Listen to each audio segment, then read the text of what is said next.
truly did not believe that I belonged in that experience. The Giants believed. I had the jersey on. I have the contract that I signed. I have like little baseball cards. I mean, someone actually asked for an autograph one time. I remember thinking like, you don't want this, like these people believed in me, but I didn't believe. What I told myself is, that'll never happen to me again. It'll never happen to me again. It doesn't mean that I'll win every moment, but I'm sure as hell going to know that I deserve to be in that moment.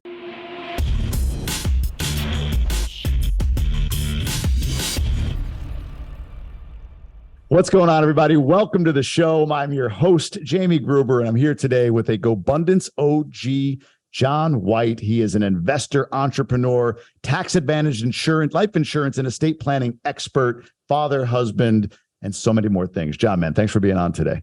No, thank you, Jamie. This is great.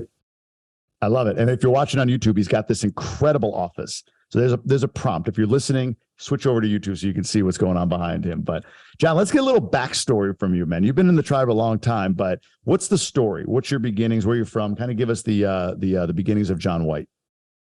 Yeah, so I grew up in a small community in a family business, and then very rural area, South Carolina. Went to college to play baseball to a small college. So very much of my beginning story was always kind of everything was small. People don't leave this area. People don't go to the schools. People don't play athletics in college where I came from. People go back and stay there. People don't dream big and think things are possible. So that was very much kind of in the beginning. And then in college, there was a moment where a coach on our team pulled me to the side and said, you have a chance to be drafted.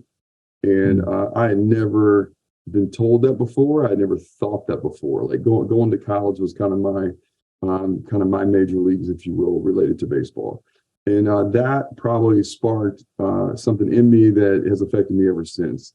And that just kind of created this vision of like what really more is out there that I'm not aware of. And then also in college, I met my wife, who was a college athlete as well, who comes from a professional sports family. She lived in Atlanta. So we live in Atlanta now. We've been married. I've been married to Carrie for 14 and a half years, 3 kids, Jack, Anna, Sailor, 9, 7, and 4. And so it's been a whirlwind of 14 years. There's no doubt about it. I've been in my business for close to 15 years. I kind of grew up in the insurance business. My mother was in the insurance business. Her dad, my grandfather, was in the insurance business. So I kind of grew up in a family of serving others and taking care of people. And so I kind of always thought that's what I wanted to do. But between being exposure to my exposure to my wife and her family, and then I ended up going on and having a chance to play a professional baseball in the San Francisco Giants organization. Like those two things are sort of my first ever like lid lifting experiences. We're like, hey, we're not in Kansas anymore, and there's a whole world that's out there. And so that was all in 2007. So I played in the summer of 2007, and only played that 1 year. I technically retired the same year that Brett Favre retired, I think, from the Packers. So maybe I could have played 2 or 3, but I knew what I wanted to do, which is what I'm doing today. And I wasn't making any money. I was probably spending more money in Scottsdale, Arizona than I was making at the time. And so moved forward with a little bit of guidance actually from my father-in-law. So didn't go back, just played that 1 year, and have been in the insurance business essentially since 2009. And so you played that 1 year. I remember you sharing a story with me about a big lesson that you had. I think it's funny. Ironically, I'm in the Dominican, and I think it involved like a Dominican pitcher or something. But I'd love for you to share that story, because I think this was you explained it. I don't know if you were sharing it with me. You might have shared it on a stage at a Gobundance event, or maybe both. But I love the lesson you got out of this. Do you mind just kind of diving in and going through that? Yeah, it's a lesson that continues to show up in my entire career, in my life, in my business, and I'm often having to be reminded of this. But there was a time, halfway through the season, I'm starting about every 4 games. So number one, if you're, there's 5 tiers of minor leagues. If you're in the lowest tier and you start every 4 days, you're probably not going to make a lot of money in baseball. But this is one of the days that I know I'm going to have a chance to start. A couple of the other guys that played every 4 days were also starting, and so we were in the dugout. And this would happen occasionally. You start to hear some whispers Usually it has to do with maybe a major league player that's on the other team who's rehabbing, or a big prospect. In this case, there was the pitcher for the other team was the number one pitching prospect in the Texas Rangers organization. And I remember sitting kind of on the back of the bleachers. So, where you normally sit on your butt and you put your stuff behind you, I'm actually sitting on that part, up high. And there's a teammate was sitting beside me, and we're watching this pitcher warm up. Now, I played at a small college. So in a small college, somebody throws 90 miles an hour. That was really hard. And we were consistently seeing probably 92, 93 kind of in this league that I'm in. And so I look out, and it's a young guy, but it's this huge Dominican player, just big, like 6'5", 235. I always say he looks like a college defensive end. And he's throwing 97, 98, 99. And now, mind you, the lowest level of minor leagues, there's not a lot of people at the games. Yeah. So at first I'm thinking, what the hell am I going to do with this? My second thought is, I'm glad nobody's here to watch what's about to happen. Yeah. Third is, I'm certainly glad my mom and my girlfriend, my now wife, are not here. Yeah. And so this is kind of my self-talk, right? At the same time, I hear the guy beside me who also plays every 4 days. He says, I'm going to rip his shit, like, out loud, verbally.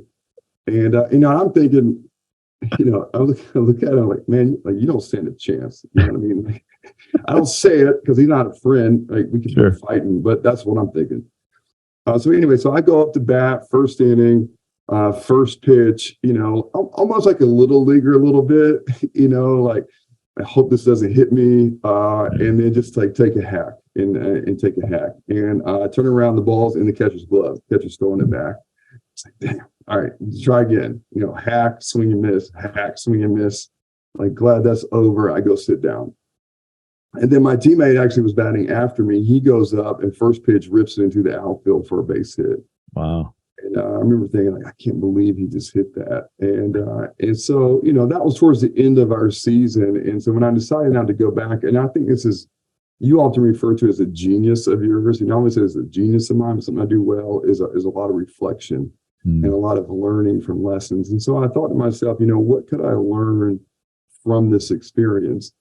And my number one takeaway was that day. And that day, I truly did not believe that I belonged in that experience.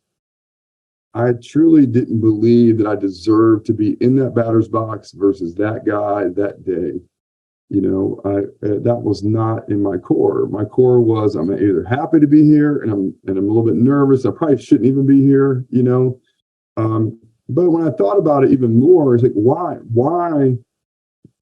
did I not believe? The Giants believed. I had a jersey on. I have a frame in my basement that says San Francisco on the front. You know what I mean? I had the jersey on. I have the contract that I signed. I still have it. I have like little pictures, that like little baseball cards. I mean, someone actually asked for an autograph one time. I remember thinking, like, you don't want this, but like, I have, like, these people believed in me, but I didn't believe. Wow. Right. And so what I told myself is, that'll never happen to me again. That'll never happen to me again. Doesn't mean that I'll win every moment, but I'm sure as hell going to know that I deserve to be in that moment. And for me personally, kind of where that hits me is like, there's a little bit of spiritual belief behind this, but it's like, hey, whatever moment we're in, wherever we are, whatever room we're in, we deserve to be there. We're there for a reason. People are there. And so, in my business, as part of my job is to early on, especially when it was harder, to meet people who with high net worth, make a lot of money, 7-figure income, multiple 7-figure incomes, multiple 100 million in net worth many times. I would question for just a second, like, do I deserve to be meeting with this person? And then, but yes, I do. And like that state of shift probably altered my entire business in the very beginning. And I ended up working with very successful people very early. And I've learned that belief was a big part of it. And, fast forward, when we get into GoBundance, or you get into the Ascend program, and then GoBundance Elite, and then GoBundance Champions, I always see and hear people get invited into these rooms. They paid the money. Their contract was reviewed. Matt King lets them in. and then yet they still question, do they deserve to be there? Yeah. Everyone's there accepting them. GoBundance allowed them to be in, but then they question, do they deserve to be there? Same could be true with other people's professions. As they elevate, there's always that next level. And usually the first step of the next level, we question, do we belong in that setting? And the answer is yes, or you wouldn't be there in the first place. I want to dive deeper into this, especially given you've been in GoBundance since 2014. You've been around a long time, but I do have two things I got to clean up. The Dominican pitcher, anything happen with him? Do we know him? No. That's funny. The guy ironically, that pitcher and then the number one prospect on the Giants' entire organization was on our team. And neither one of them played in the big leagues. Isn't that crazy? So to your point, right? Like, this is, he deserves, I don't, but neither of you both achieved the same level of whatever. Yeah, right. I probably make more money than he does now. Yeah. And I'm assuming your buddy didn't make it either, even though he had that hit. It wasn't like that didn't launch a major career for him or anything.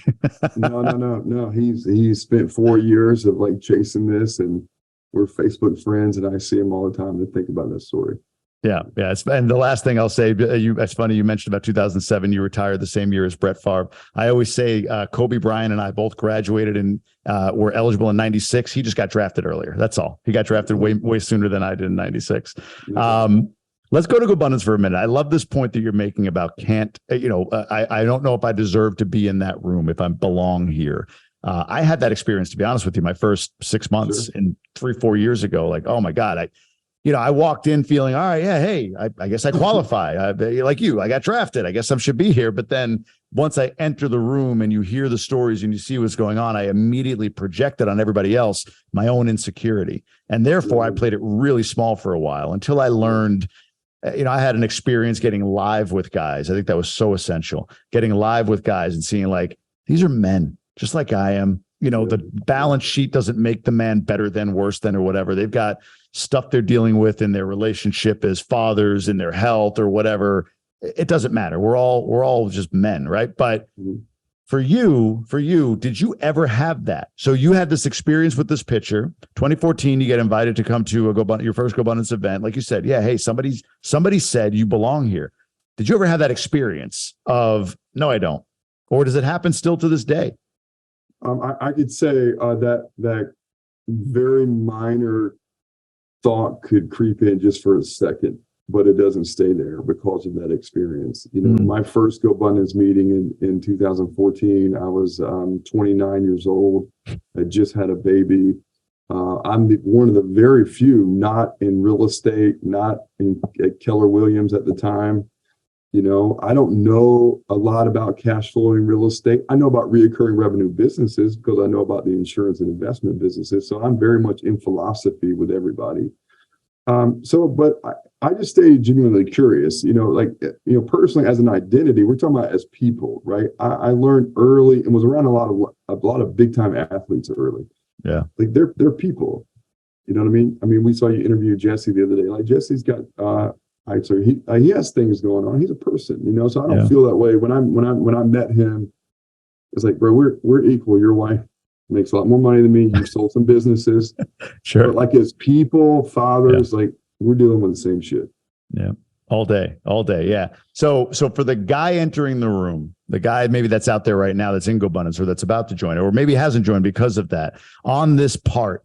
And maybe, let me go with this.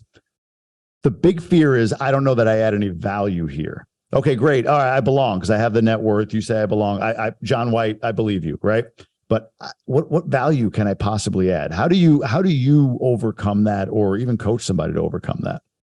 Yeah, I've had that thought a lot, actually, especially early in my business. I know what I know. I kind of joke as we mentioned, got into GoBundance because David Osborne became a client. So it's like, hey, David knows everything about business more than I do, except for life insurance. I know my lane, right? Right. There's parts where I was actually, married a little bit. I've been married longer than him, so I've had, but like you always have kind of your space that more than most around you, for sure. So I knew that. But outside, what do you give outside of that? Because I'm a big believer of giving outside of your own business too. And so early on, you begin to see what are people longing for. People are longing for relationship. They're longing for connection as humans. They're longing for a new friend. And so, or a new business partner or new advisors on their team. So kind of backing into, what I learned early is that the number one thing that I can give somebody is a connection to a new relationship that could potentially change their world or add value to them in their business. One of the most of all the either money that I have made or things that have been created, then even connections, and just through time, I've had GoBundance guys have reached out to me. So I've worked with several GoBundance guys, and many have become some of my best friends. The number one connection that I got in GoBundance was to a therapist, and my wife and a counselor that my wife and I have seen that's been instrumental in kind of elevating our relationship and our marriage. And I can say that counselor, that therapist, I've got her name having breakfast with a GoBundance, with a GoBundance brother, and so of all the other things that GoBundance has created value, it's like that connection, it was more important than anything. So the same for others. It could be something outside of their business, could be a book, could be. Hey, you should meet this person. And we see those exchanges happening all the time, especially online and introducing people. But, people who are new in the GoBundance, whether it's Champions, Elite, or Ascend, they all have value as people. And they also know other people who would be valuable to the group. And so kind of thinking from a giving mindset and giving of relationship mindset. Dude, that means, when I talk to somebody about masterminds generally, right, whether it's GoBundance or something else, somebody's thinking about joining, you're going to pay money to join this networking group. I think, and maybe I was an employee for a long time, so maybe it's an employee mindset, but it's like, wait, okay, I'm paying 10 or 15 or 20 or whatever, $1,000. It's not a consultant. You're not a consultant. You're not a coach. I kind of get that. Like, it's just a group. Like, I'm paying 20 grand. Like, no, I'm supposed to get something, keys to a car. It's 20 grand, right? I'm supposed to get something back. Like, what do I get? And the mind, I don't know, like the mind fuck of it to some extent is what you got. And just tell me if you agree with this. I think you do. What you got was access to a group of people aligned around a common ideal. Like in our case, in the GoBundance case, it's, I want to be the best version of me as a man that I can be, as a husband, a dad, in my wealth, in my health. It's not just about, I want to build my business and make much money, but for whatever you pay, you get access to a group of men that are aligned with you from a cultural standpoint, a like-minded standpoint, that you now get to serve. And in that service is where the get comes. Fair? Yes. Right? I feel like that's the way, and you've demonstrated that. Like, so it looks like you want to say a little more on that. Go for it. What do you want to add on that? Well, I mean, at this stage, there's a lot of people in GoBundance, and there's a lot of people who I also see pitching their businesses and pitching opportunities, and usually those people don't stay around. It's true. Usually. We were just in Austin last week for a GoBundance Champions meetup where spouses, a lot of spouses were there, and my wife Carrie was there with me for the first time. And for the many people in that room, half of the room I've never met before. Yeah. Half I've met several times and have very intimate conversations, but for me to have kind of a service-based business, I don't go around the room thinking about that business. I go around the room thinking, how do I connect with people? Because I've experienced how they've changed me. Yeah. And for them to be able to meet my wife finally, and for her to be able to meet some of these people that I've talked about, that's priceless, quite frankly. And we're all going to go through a storm at some point in our life. And many of us are going through a storm right now. And, and so this is a group that you turn to, and I can be vulnerable with her. And I say, hey, there were meetings that I came that, maybe we weren't, just as equally yoked as we are right now. Like, these were guys not in my community I could talk to about it. Yeah. And Tommy Christie. Yeah.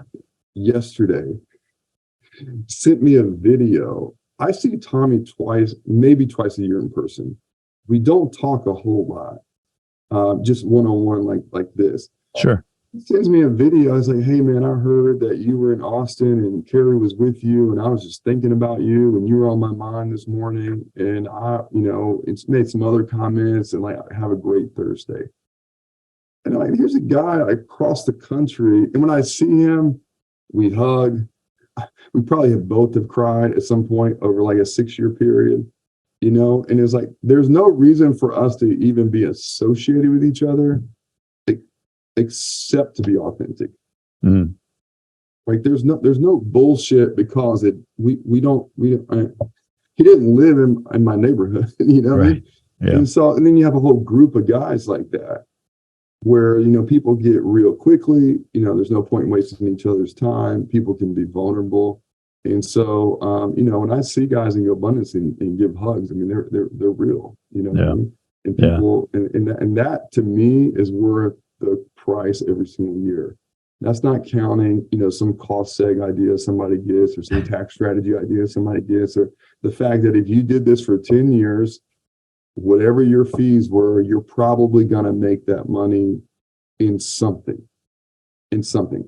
potentially in savings and taxes, could be in saving your marriage because you don't lose 50% of your net worth, because you meet somebody. It could be that you don't die of a heart attack at 50 because of some accountability of others that are around you.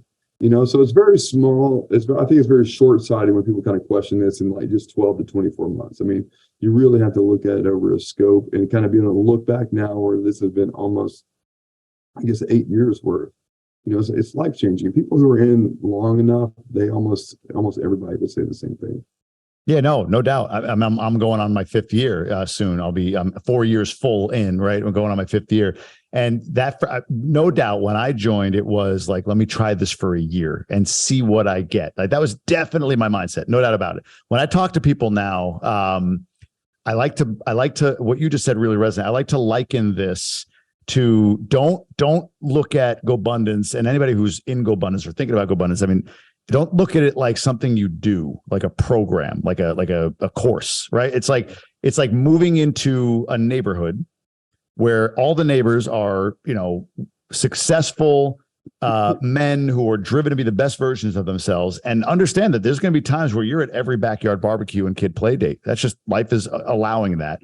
And there's other times when you're not as able to be as engaged, right? But that community is still there. So the here and the there, like, yeah, man, I know I haven't made it out recently. Sorry, I've been so busy with X. Same thing, right? But you have to look at it that way. It's a long term. Because I know for me, I calculated it recently. I'm over 700,000 in what I could calculate as equity and cash return that I've made because of my membership in Gobundance, and that's 4 years, right? So to your point, the number will only go up from there. And it's I didn't even think about, to your point, like this. The stuff my wife probably would have left me over if not for being talked off a ledge by like my pod. I mean, I'm laughing, but it's true. But there's times where I'm like, I'm at my wit's end right now. And these guys are like, look, man, let's talk through this, and have given me incredible advice. And she and I have done couples coaching as a result. And we even do it proactively. Like, everything's great, but we should still do this. It's like getting a physical or going to the dentist, right? Like preventative work. So I think that's incredible. And that's where we are. That's where we are too. So Rick Hale, a Gobundance member, one time he said, as long as one of the spouses is unwilling to quit, there's a chance. Yeah. And so just like that notion in of itself, or sometimes there's things like personally they don't work. So who's your tribe that you're going through it with? Who are guys who have been in situations that like it didn't work and that you can lean on and get counsel from? 100%. And so a mentor told me one time, is like, we all think that in life occasionally, and I said this a little bit earlier, but in life occasionally we have storms, but otherwise it's typically smooth water. And they're like, it's the opposite. Life is a storm, and occasionally we're in smooth waters. Right. So like we know there's going to be storms. So now what are we doing to prepare for it? And how can we have the foresight to see ahead of us, whether that's, a group of guys who are older than us, that have older kids than us, have been married longer than us, or a higher net worth than us, kind of like what storms are we going to encounter and to gain the wisdom that I should know now? Well, Gobundance collectively is a whole group of those people. You know what I mean? Yeah, 100%. I love that. Real quick on with your wife, I made the joke. It was a relationship event, right? I don't know if you were in there when I made the joke just before announcing Jesse Itzler. But the first day was, Preston Smiles. There was that hugging exercise, which was very deep. I broke down. I broke down on stage talking about like what the impact of that on me. And then later it was, there was like a Wim Hof breathing thing and people were laying on the floor doing meditations and everything. I made the joke that, hey, if you brought your spouse to convince her that you're not part of a cult, probably the wrong event. But how did she take it? What was her reaction? I'm curious. Yeah, so this is something that is also kind of unique. I mean, not unique, but we came in the morning, so we got there right in the middle of Jesse. So we were not there the day before because our daughter had a school holiday play. Got it. And so we came in early on Thursday. Ironically, and a little bit surprised, she heard about all of that. And she heard about the hugging, you're hugging a random person. And these are like people's spouses, right? And I think someone was like, maybe the guy was shorter and the female was tall. It was like Mark Bixby and Dustin Baldwin's wife. Yeah, she's like 5'1", he's like 6'8". So yeah, that was the hug. They're like butt grabbing and all. So she's hearing this. She was like, I would have loved that. Well, wow. She's 6 feet. Carrie 6 feet. I was like, you probably would have had your ass grabbed a few times in that exercise. She's like, yeah, it would have been great. In terms of in the breathing and all of it. So we missed it, but and also telling people where we were. Yeah. Everyone's response immediately is like, that's where you should be. Yeah. You should be with your daughter. And then we came in early that morning. Yeah. Your wife's an athlete, right? She's she the athlete of the family, even more so than you? Yeah. Of course. No doubt. No doubt. That's cool. All right. So from a standpoint for you're in the insurance, what do we say? Insurance, tax advantage, life insurance, and estate planning business. What is that? What does that mean? What is tax advantage? I mean, I know what life insurance is. What is tax advantage life insurance? Yeah. So I think what you see this more than ever now, people are getting really good at marketing and podcasts related to life insurance, and they kind of have their spin on a product. And then they're selling that product to everybody. So they could call it infinite banking. They could call it a banking system. They could call it investor acceleration or whatever they came up with, a LERP that they just like totally made up that is selling a product. Yeah. And so like we do all of that, but also take an approach of being very much an advisor, kind of a personal advisor, and thinking holistically in how insurance can be utilized in an estate as well, and being involved in someone's estate. So life insurance is just an instrument. It's a financial instrument that can create leverage on someone's balance sheet and their estate. And there's a lot of different ways it can be used in a lot of different products. And so what a lot of people out there do is they're kind of all selling the same product to everybody, or they're selling the same company to everybody, or they're selling one strategy to everybody. And so we try really hard to really go deep in this arena and be able to be a consultant type advisor and teacher to really all of those strategies, kind of depending on what someone's situation is, or net worth, or age, and things like that. Makes sense. You have your own business in this, correct? You're a business owner, or are you working for like a Wells Fargo, or not working for, but like partnered up with a Wells Fargo or something like that? What does that structure look like for you? Yeah. No, it's a business owner, not a W-2. I'm licensed with about 12 different insurance carriers. I can be licensed with any insurance carrier. Every single insurance carrier that exists, I either have a contract with or can have a contract with within just a few weeks. And you service anywhere in the country, or are you mostly anywhere in the 50 states? Yeah.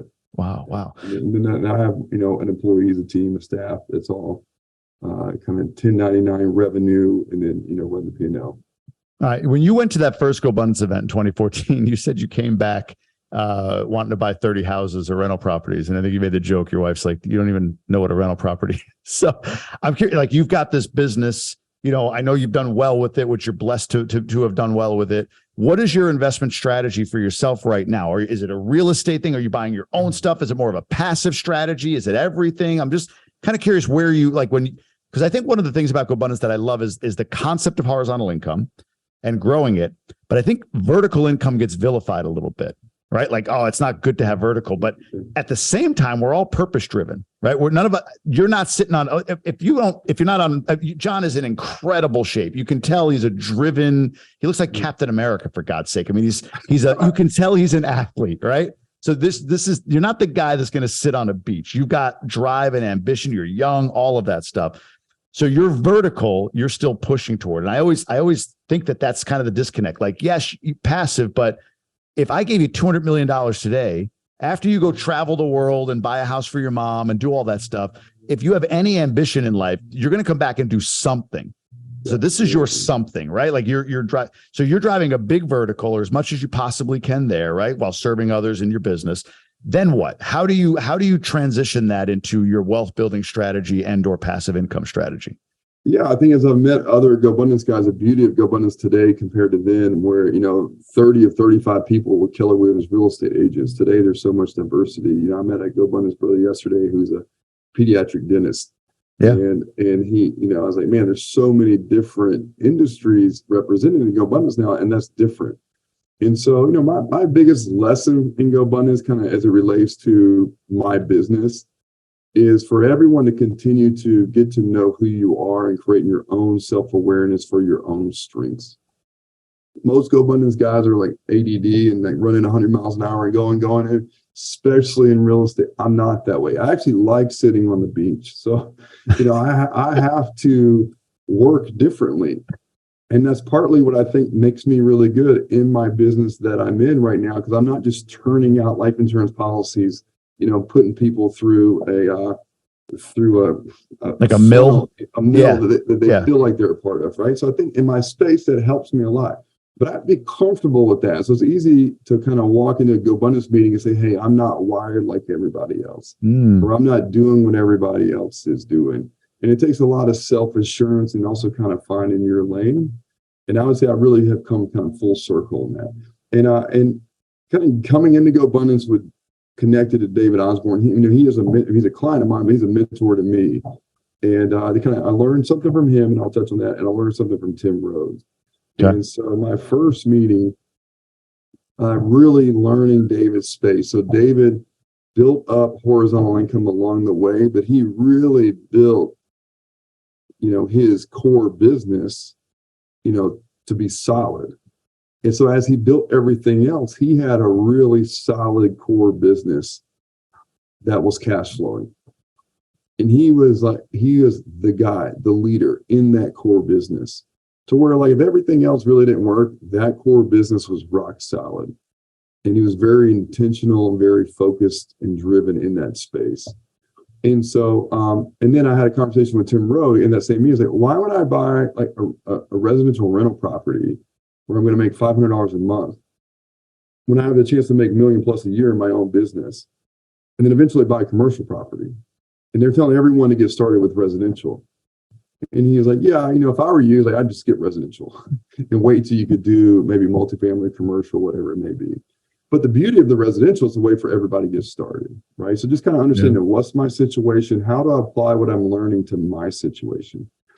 And then, so from there, I kind of got off of that. I'm going to get involved in real estate, kind of following David's lead and say, how can I really establish my core business to be rock solid?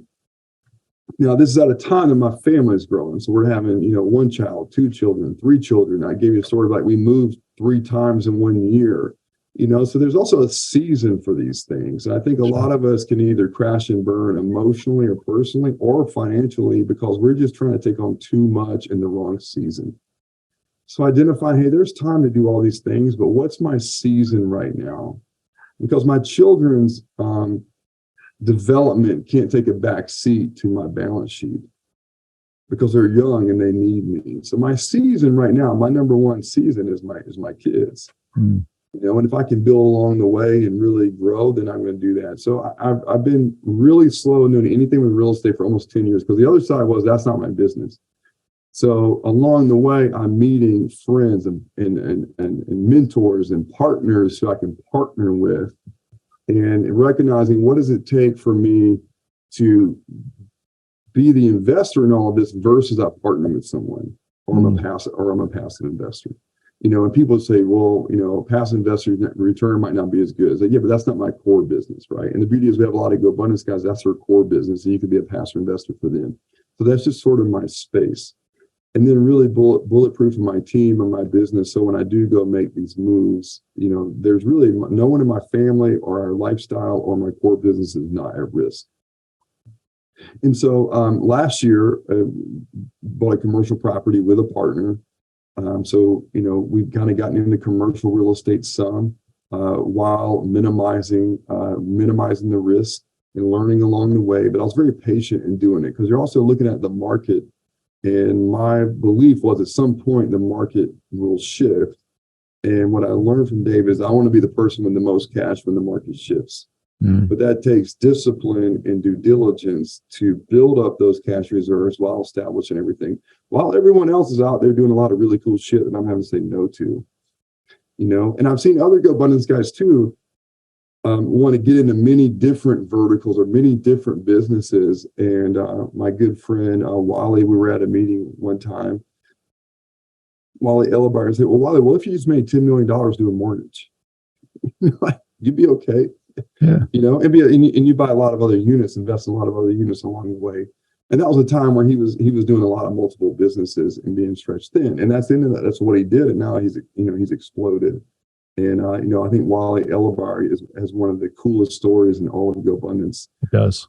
But the people who have really accelerated their net worth, what I learned is they really stayed in their lane, in their core business longer, even when it got a little bit boring.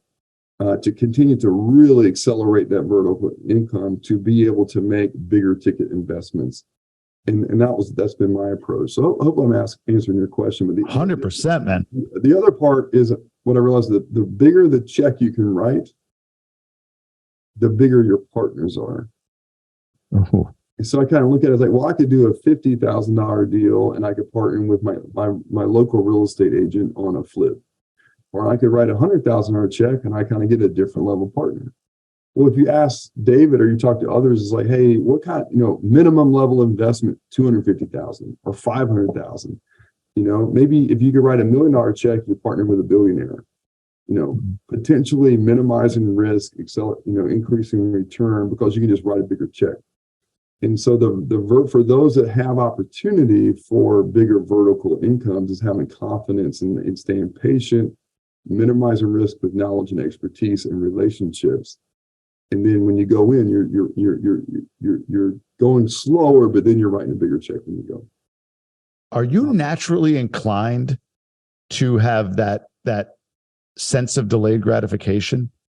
Is that you, or when you're seeing all these guys doing all these things, are you like, I'm holding on. I think it's the right thing, but shit, I'm losing out. Like, are you naturally inclined to delayed gratification? Is that a gift? Maybe. I also think we're having this conversation where I'm a little bit more seasoned and mature. Sure. And I have had seasons in my life where I was stretched way too thin. And so it's really getting confident in what your priorities are.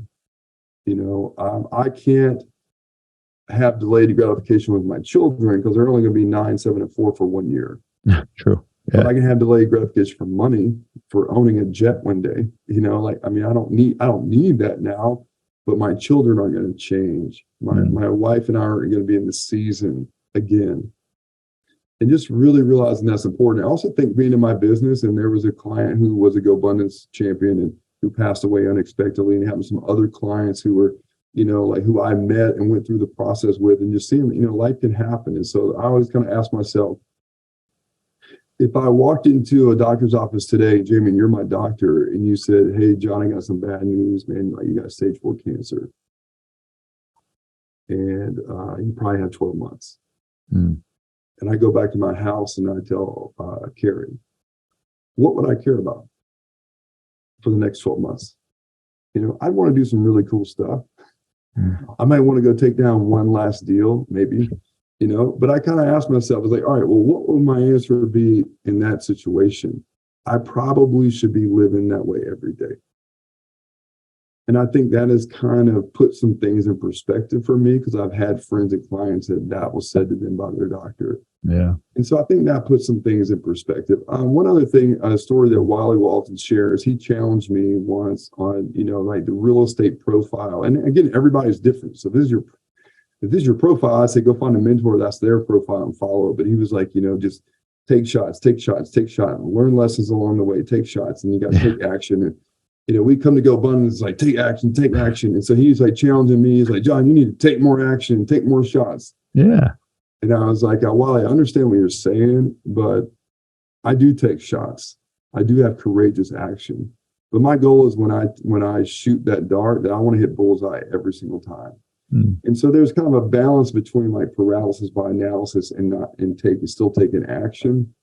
But I've grown in my confidence in who I am as that person. Like that's my profile. That's who I am. And when I go around and try to be somebody else, I can do pretty good, but it's not sustainable. And so it's really understanding what is sustainable for me in terms of who I am as a person and what works well for me. So when I can go into Gobundance and I can, whatever somebody else is doing, I can be their biggest cheerleader. It's like, that's awesome. Try to get perspective from how I can to help that person. And then, still have confidence. Okay, but I can't do that. But my genius is something else, and you kind of said that earlier when we were talking, be confident in what your genius is, and then align yourself with other people that have different geniuses. And I think that's kind of the sweet spot of this group. How do you stay? So the perspective makes sense. The business and the industry that you're in, that, you have stage 4 cancer, you got 12 months, like that's, you get a front row seat to that. Fortunately or unfortunately, right? You get a front row seat to that. How do you maintain that? Do you have a process or a system or a way of thinking? Like when a guy like Wally, Wally's not subtle, right? So like when a guy like Wally's coming at you saying, dude, like I could see he's Coach Wally, right? Like you're getting riled up and like, oh, go take it down, right? Like you're gonna go. Yeah. But you said something about priorities, being clear on who you are. And that's all great. And I could sit here and I could list to you my priorities right now. I could. This may be just coaching for me here. But in the moment, I can get fired up. I can get excited and then make decisions based on that, forgetting that, shit, does that really play into my priorities? Probably not. It's going to be fine, but shit, probably doesn't fit. If I were to really anchor in, like I just took something on that doesn't really resonate. And as we go into 2023, and I want to talk about this, as we go into this new year, as this is released probably like at the beginning of it, as we go into the new year, I think about that. Like, okay, I'm really clear on where I want to go, but I'm worried or wondering where I get derailed. So how do you, with all that pressure, with all that energy, with the kinds of guys that you've resonated with, like driven, uber successful, pushy guys, like I said, not subtle. How do you remind yourself of the guy who got the news, the client of yours, that he's stage 4 and has 12 months to live, and that you have a 9, 7, and 4-year-old at home, and that you shouldn't travel on that day to be at this event because you should be there? How do you remind yourself of that? Or do you? Is it just there? You have a process or advice? Just thoughts. Yeah. I think it's a collection of things, and these are like muscles that we build. You build habits, you build certain muscles, you develop muscles as your mindset. So it's a collection of things. And it's number one is being very aligned with my wife and making sure my wife holds me accountable. So what you described as all these people, and David and Carrie met each other last week for the first time. I was like, y'all are the same person. You have David Osborne in the house just with a wig? A lot sexier. But yes.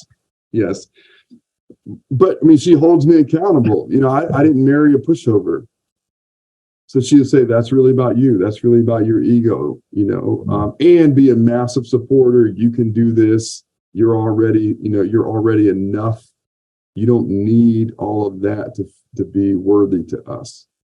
And so I think my partner at home, and I walk around, I see my kids in my house, and I have a relationship with my kids. I think a lot of dads are dads. Great dads have relationships with their kids. And that's different. Outside of that, I would say it's everything I've learned from David Osborne.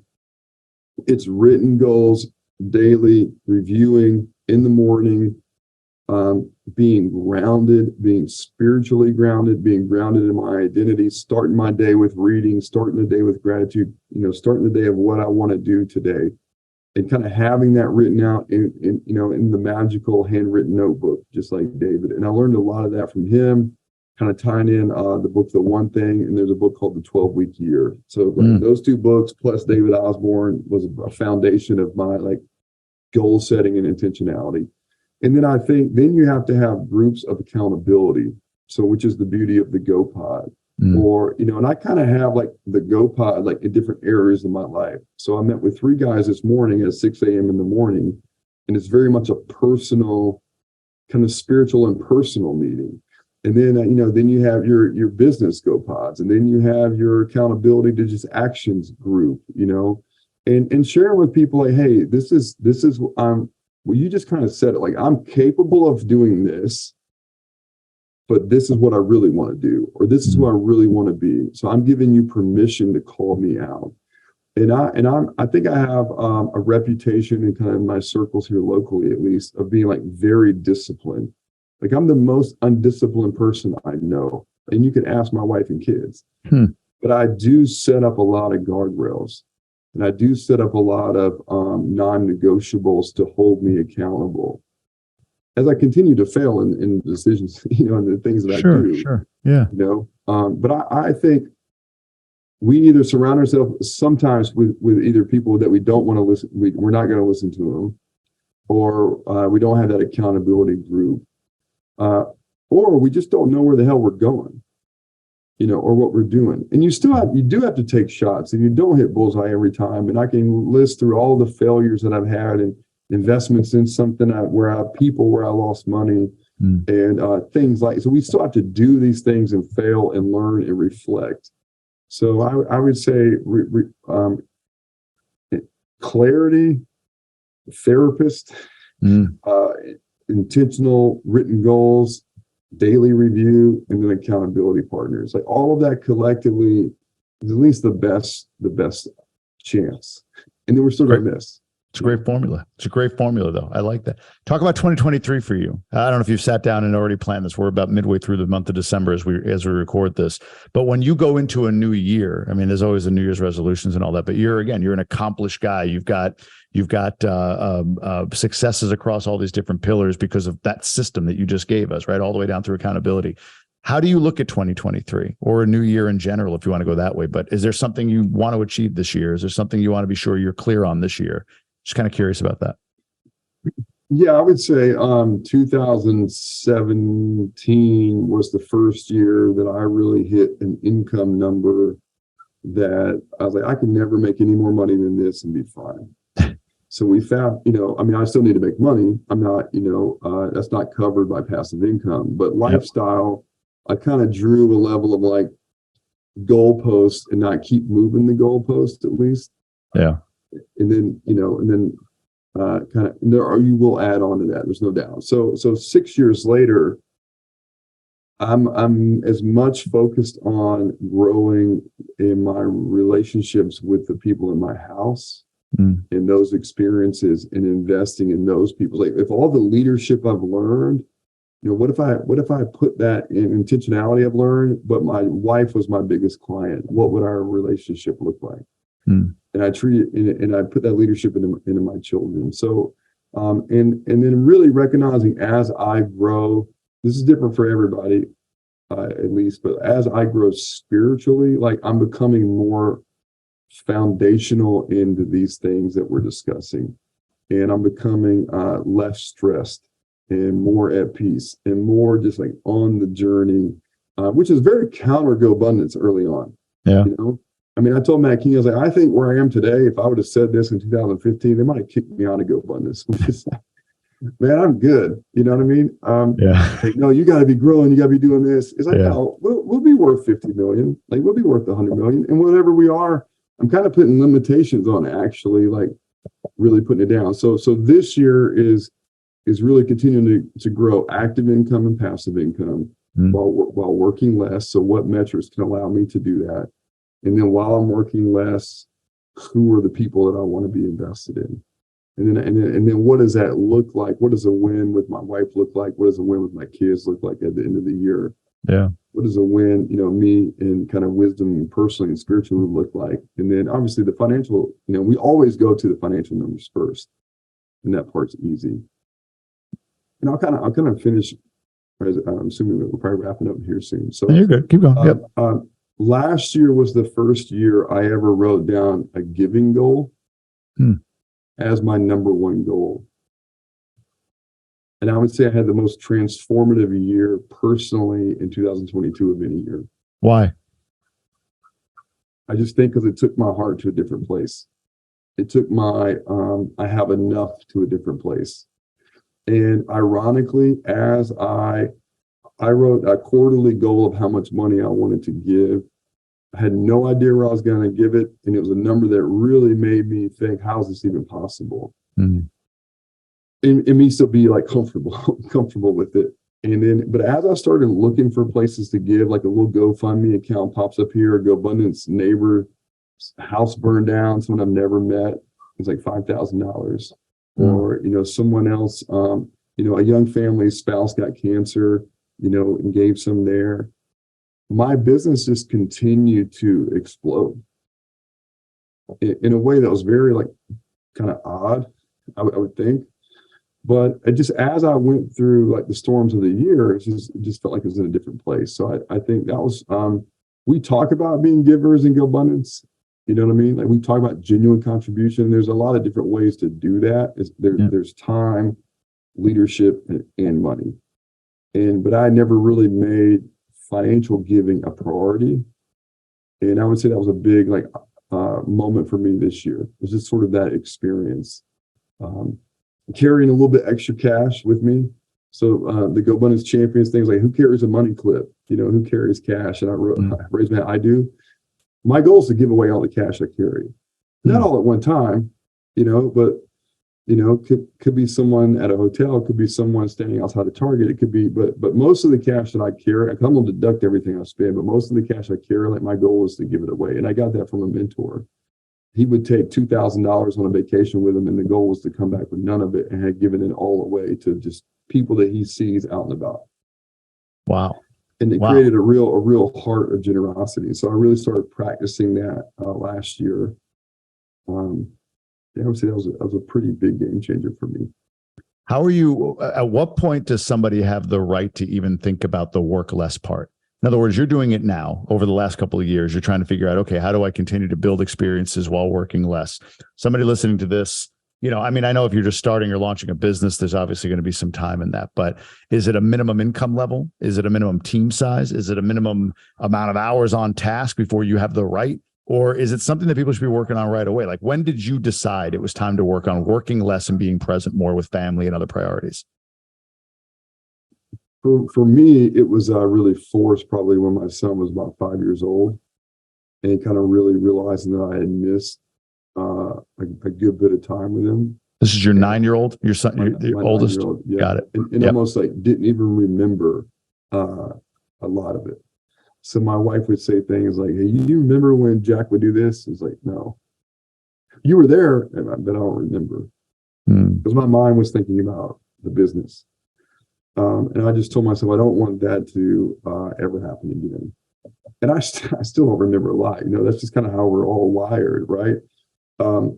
But I think early on, we as leaders, as men of our household, and people maybe in GoBundance have spouses that make more money than them too. So everyone's situation is a little bit different. But it's like, hey, there are things you have to do to take care of your family, and making money is one of them. Yeah. And so I would really say, once your family, you're at an income that, whatever kind of 5-year short-term vision you have, when that's being created, I think people get in trouble because they keep moving the lifestyle to be bigger too soon. Then they become workaholics and try to keep up with it for the most part, or that net worth becomes their identity. And David has talked a little bit, and I'm not putting words, 100, everyone knew $100 million is the number. So what he told me when I met him, he was at 45 when I met him. It's like 100.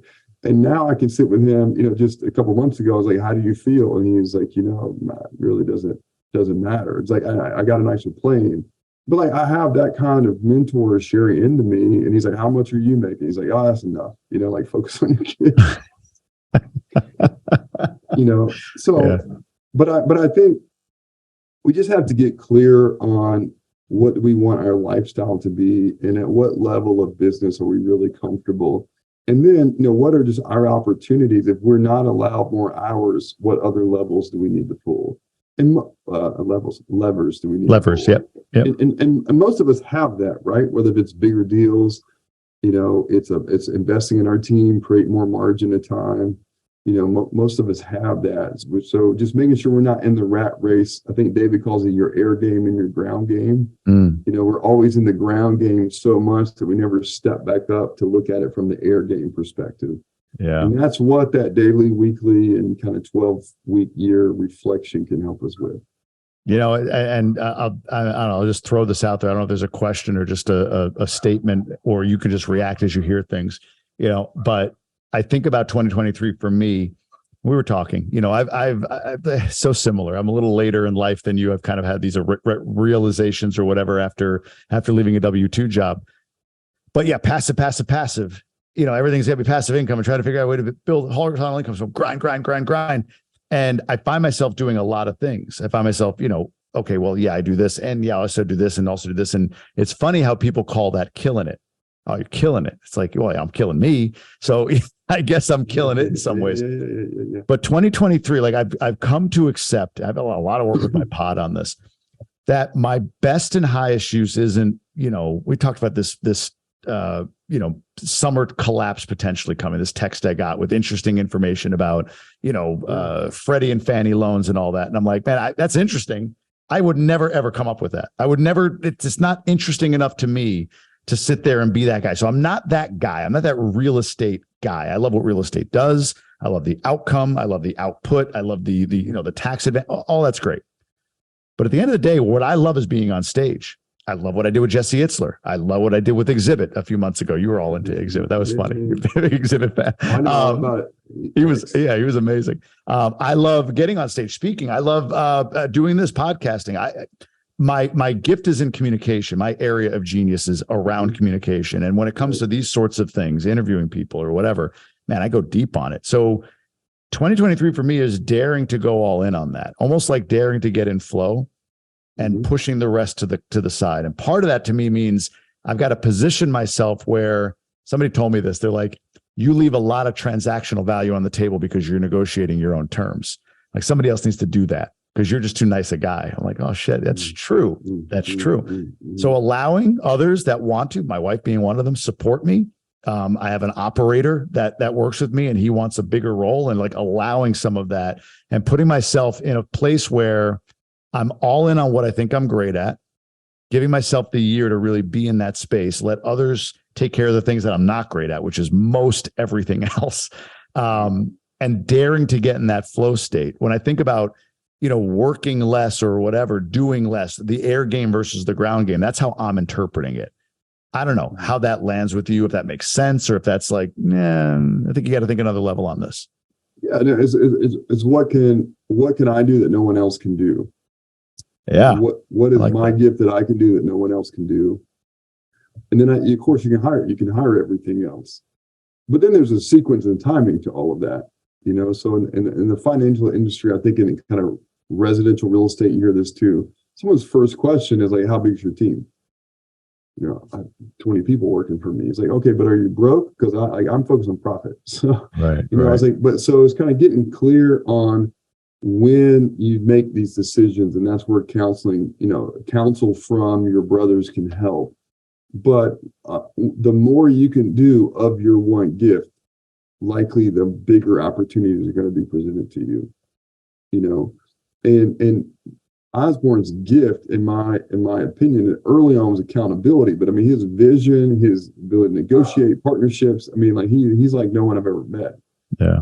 You know what I mean? And so we have to learn other skills, but you getting clear, in my opinion, you getting clear on like, hey, I love this.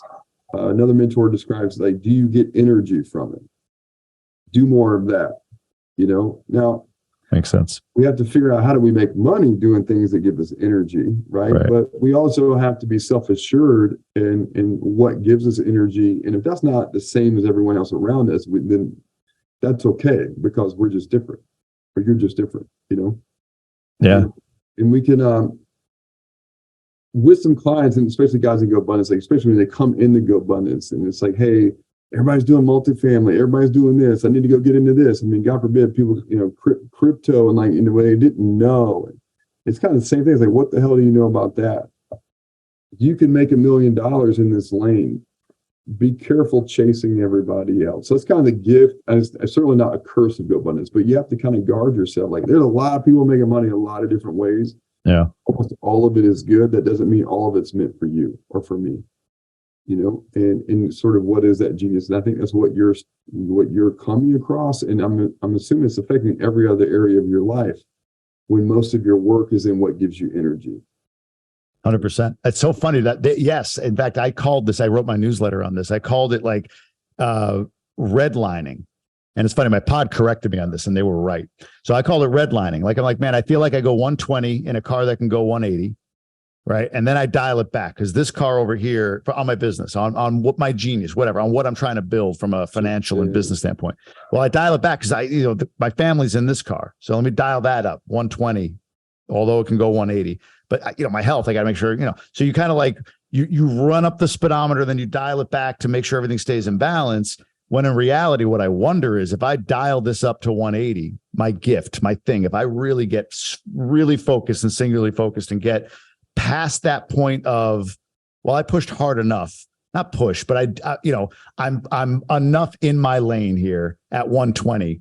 But if I let it get to 180, and where my pod corrected me is like, well, red line has the implication of like doing more like this is a finely tuned engine that you've never allowed to shift to the final gear at 180, where it's just flowing, right? But when you do that, because I know when I go away and come back from a speaking engagement, from an event like that, I'm probably the best father on those subsequent days. I'm probably the best husband. My cup is full, right? So doesn't mean travel every weekend and get away. But the point is, if I rev this thing up and get it to really like pushing beyond what I've been comfortable with, to get it into on cruise, man, at 180, high performance, final gear, does the rest of it come with? Because it's going to force me to be, to your point, not build a huge team, but what did you said it? What can I do that no one else can do? That no one else can do as well as I can. Like, it's going to force me to be more on task on those things and not doing the minutia, which makes me feel fulfilled. And by doing so, when I'm fulfilled, I put the phone down when I'm around my kids, that kind of thing. So that's my thought. I think as long as your identity doesn't come from that going 180, and your self-worth isn't riding that car at 180. How do you determine if it's that, or if it's just pure joy? Only you can know, I guess. I think that's back to kind of your tribe and your accountability partners, and hey, what are you guys seeing? What are my blind spots? I think you can have pure joy and it not be your self-worth. Like the danger in like this like social media brand is, what if it all turned off? Yeah. Are people like incredibly depressed? Are they relieved? Or they're like, all right, well, I'm good. I didn't really care about that anyway. It's just like having like the really nice car. Can you have a really nice car? Well, as long as, money is not the root of evil. The love of money is the root of evil. So it's like, I can have the nice car as long as I don't care that much about the car. So if I'm getting my joy and I'm getting all of this through driving in this lane, as long as, at the end of the day, if on my last day on my deathbed, I'm going to be proud of what I did, but my self-worth didn't come from what I did. Wow, man. In my opinion, this is my opinion. That's great. That makes a ton of sense. And the better, and someone told me once, they're like, John, the world's going to tell you that you're blessed, and I wouldn't wish on my children what you're going to go through. And what they meant by that is like, the more you go 180 in that car, everyone's telling you how great you are. Oh yeah. Everyone's telling you like you're the man. Everyone's telling there's more women around you, not less. They look more beautiful, not less. Like it's like Yeah. there's more distraction taking you away from your kids. Now, if you can do all that and still remember who means the most to you, what's most important in your priorities, then I think that's fantastic, and you can change the world possibly. But you're also at risk of losing your way.